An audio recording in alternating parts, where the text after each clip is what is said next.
have to dig deep to discover wrongdoing on the part of politicians, but other times they make it pretty dang easy.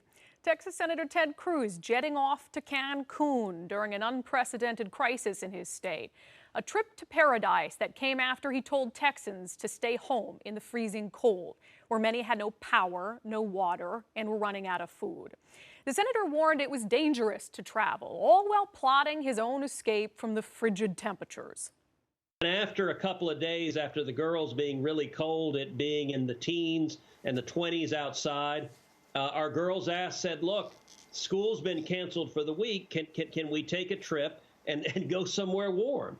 And Heidi and I, as parents, we said, OK, sure. This past year or so really seems like it's been a magnet for hypocrisy. We've done many a story on this show about Democratic leaders jetting off or getting their hair done or going out for a fancy dinner while pushing COVID lockdowns on everyone else.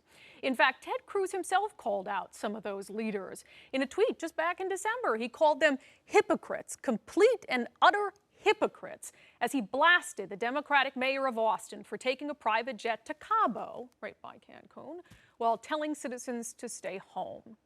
And look, they are hypocrites, those Democrats. And obviously, Ted Cruz is a hypocrite as well, right? Well, some of you weren't so convinced of that. On Twitter, one user wrote, "If I had a previously scheduled vacation to someplace warmer, I'd be leaving too." Well, sir, you're not a senator. Another comment from Twitter, "His kids are probably on school break and a trip was planned. Get over it." Let's get one more. "I don't blame him for getting out of town. He has nothing to do with the energy problem in Texas." Dinesh D'Souza even got in on the action, tweeting a defense of Cruz. "What could Ted Cruz do if he were here in Texas? I'm hard-pressed to say. If he's in Cancun, that means he's not using up valuable resources of energy, food, and water that can now be used by someone else. This is probably the best thing he could do for the state right now." Now look, does anyone watching truly believe for 1 second that those responses would have been the same if Cruz were a Democrat? That people now defending Senator Cruz would also defend, say, Jay Inslee, if he left our state and flew to Mexico during a once-in-a-century disaster? You all know the answer to that. The truth is that the hypocrisy of politicians often brings out our own hypocrisy.